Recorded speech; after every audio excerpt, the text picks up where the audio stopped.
Rahasia Pulau Kirin, Bab 21 Akhir Peristiwa. Kemana dia? Tanya Bibi Fanny. Ia agak tersinggung karena seolah-olah tak diacuhkan.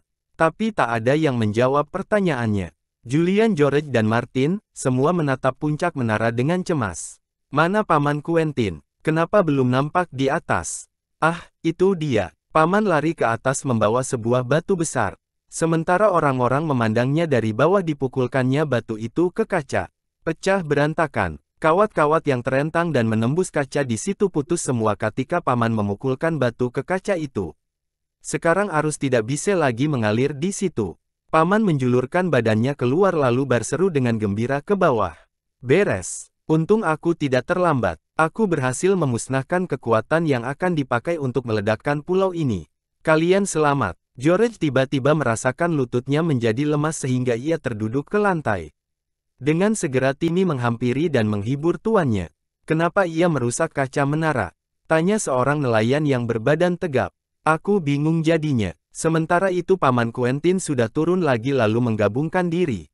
Kalau 10 menit saja lagi, aku pasti terlambat, katanya. Syukur Anne datang tepat pada waktunya.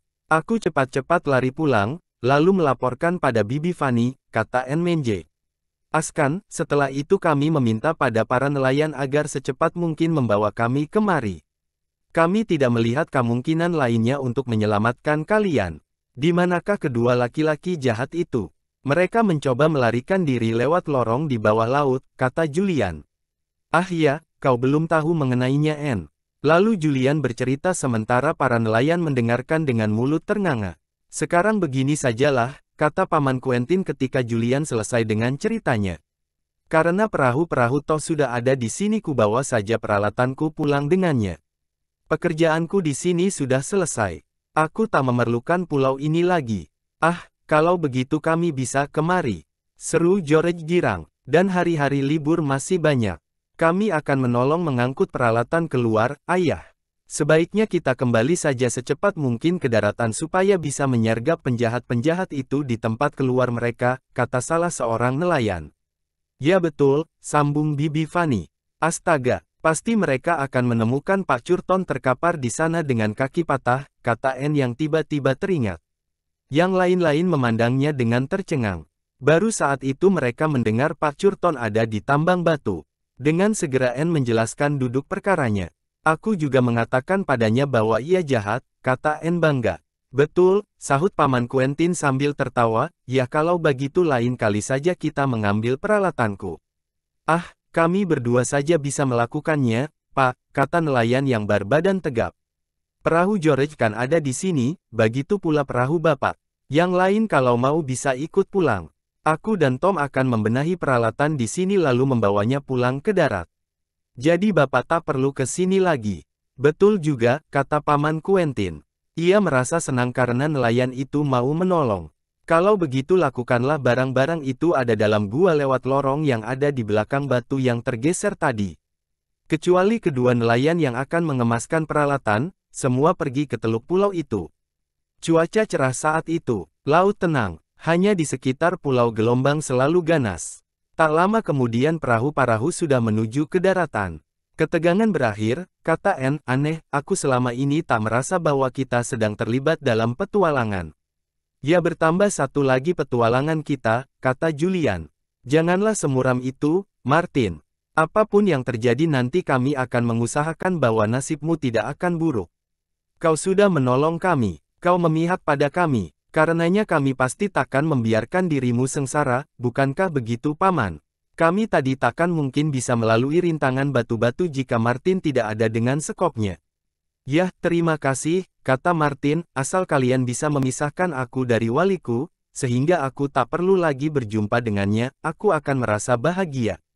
Besar kemungkinannya Pak Curton akan diamankan di suatu tempat yang aman sehingga akan lama sekali terpisah dan teman-temannya, kata Paman Quentin jenaka. Jadi kurasa kau tak perlu merasa khawatir. Begitu perahu mereka mencapai pantai dengan segera Paman Quentin menuju ke tambang batu bersama Julian, George, Dick dan Timmy. Mereka hendak melihat apakah Pak Curton masih ada di situ. Mereka juga hendak menyambut kedatangan kedua laki-laki tadi. Ternyata Pak Curton masih terkapar di dasar lubang, ia mengerang-ngerang, sambil menjerit minta tolong. Paman Quentin menyapanya dengan suara galak. Kami mengetahui perananmu dalam urusan ini, Curton. Polisi akan menangkapmu. Sebentar lagi mereka datang. Mereka duduk di tepi lubang, sambil menunggu. Sementara itu Timmy turun ke bawah, lalu mencium-cium kaki Pak Curton sebentar. Setelah itu pergi lagi seolah-olah tak mau berurusan dengan orang jahat. Tapi ternyata tak ada orang yang datang. Mereka menunggu. 1 jam, 2 jam, tapi tak ada yang keluar dan lubang di bawah batu. Untung Martin dan Anne tidak ikut tadi, kata Paman Quentin. Sayang kita lupa membawa roti untuk makan pagi. Saat itu polisi datang dengan mobil. Mereka bergegas-gegas menuruni lereng lubang yang terjal. Dokter polisi yang ikut segera memeriksa kaki Pak Curton yang patah. Kemudian dengan bantuan polisi-polisi lainnya orang itu dijunjung ke atas dengan susah payah. Sebaiknya kau kembali mengambil roti, Julian, kata Pak Quentin kemudian. Nampaknya kita harus lama menunggu di sini. Julian kembali mengambil roti. Tak lama kemudian ia sudah datang lagi berbekal roti terbungkus rapi serta kopi yang hangat dalam botol termos. 2 orang polisi yang masih ada di situ menyilakan Paman Quentin pulang, apabila sudah merasa bosan menunggu. Wah tidak, jawab Paman. Aku kepingin sekali melihat muka kedua orang itu apabila muncul nanti. Saat itu akan paling menyenangkan bagiku. Pulau Kirin tidak jadi diledakkan. Rahasiaku aman begitu pula halnya dengan buku catatanku. Pekerjaanku selesai. Aku ingin menceritakan kesemuanya itu pada kedua teman yang akan muncul nanti. Kurasa mereka tersesat di bawah tanah, ayah, kata George. Kata Julian lorong di situ banyak cabang-cabangnya. Dengan Timmy, mereka tentu saja bisa menemukan jalan yang benar, tapi kalau tanpa Timmy pasti sudah tersesat. Ayahnya kecewa membayangkan kedua laki-laki jahat itu tersesat di bawah tanah. Ia ingin sekali melihat air muka mereka yang lesu apabila muncul di tambang batu. Kita bisa menyuruh Timmy masuk ke dalam, kata Julian mengusulkan.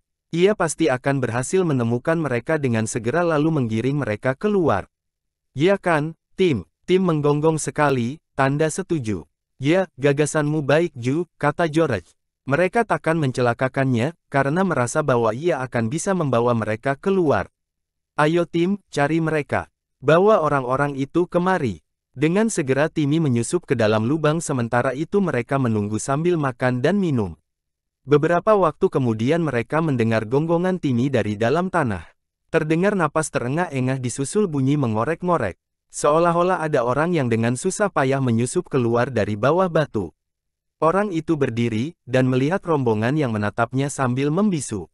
Orang itu kaget. Selamat pagi Johnson, sapa Paman Quentin dengan nada ramah. Apa kabar? Muka orang yang disebut Johnson itu menjadi pucat.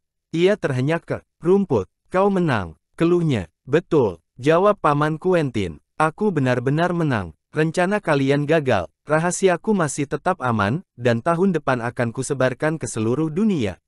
Terdengar lagi bunyi menggeresek di bawah batu. Laki-laki yang kedua muncul, lalu berdiri. Saat itu juga ia melihat kelompok yang memperhatikan dengan diam-diam.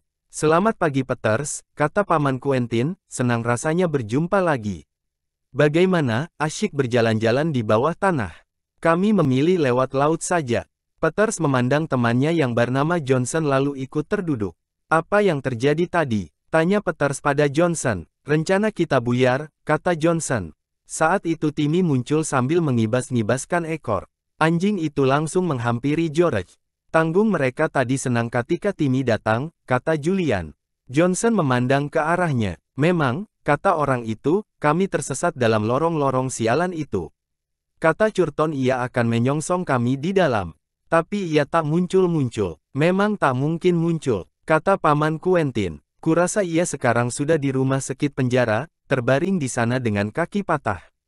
Nah, Pak Polisi, lakukanlah tugas Anda. Kedua laki-laki itu ditangkap. Mereka semua berjalan melintasi padang belantara menuju mobil polisi. Peters dan Johnson diangkut dengan mobil ke penjara.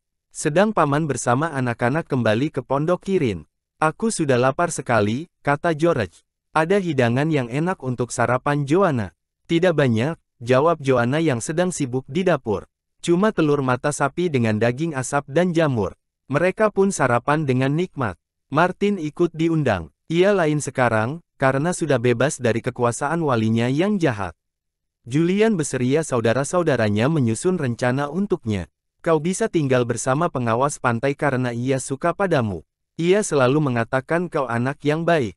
Lalu kau juga bisa bergaul dengan kami serta ikut ke pulau. Lalu Paman Quentin akan mengusahakan agar kau diterima di sebuah sekolah seni rupa.